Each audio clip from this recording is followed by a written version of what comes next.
Bonjour à tous, au menu l'Opel Corsa, le Land Rover Defender et la BMW M2 édition Héritage. Rencontre également avec Miss France et François Alain au Tour Auto 2019. Et pour finir, hommage à un pilote, Ayrton Senna.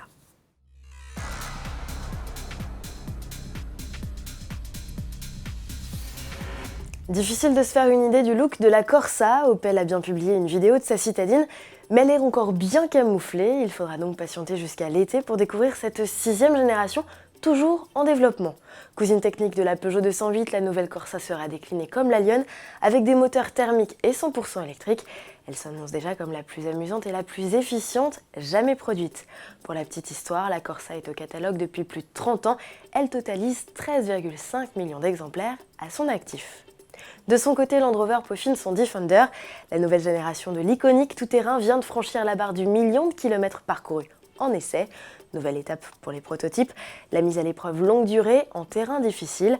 Après l'Arctique, l'Europe et les États-Unis, le Defender va évoluer au Kenya, dans la réserve de Borana, où il aura pour mission de remorquer des charges lourdes et transporter du matériel.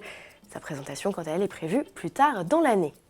Du nouveau pour la M2 compétition, à l'occasion du départ du Tour Auto 2019, BMW lance une édition spéciale de la sportive hommage à la 2002 Turbo. Uniquement réservée au marché français, elle se décline à 40 unités, mise à prix 75 000 €, avec comme signe distinctif des pièces en carbone et une livrée motorsport sur les flancs et le bouclier. Sous le capot, on retrouve le 6 cylindres de 410 chevaux. Avis aux intéressés, la M2 compétition édition Héritage a pris le départ de l'épreuve ce 30 avril aux mains du talentueux Harry Vatanen. Les concurrents de la 28e édition du Tour Auto sont donc en route pour Dijon, première étape d'un périple de 2000 km.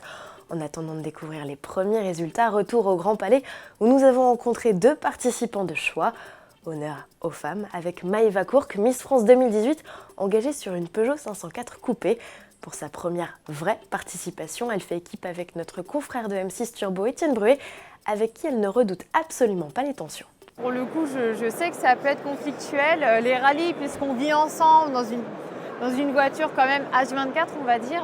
Et puis quand on est compétitif, en général, c'est là où on peut facilement se disputer. Mais il faut dire qu'Étienne est très facile à vivre.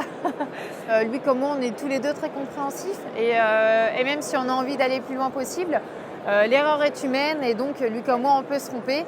Et on saura le comprendre. Donc on va essayer surtout qu'il y ait une bonne humeur qui règne pendant toute la semaine. Je pense que c'est le principal.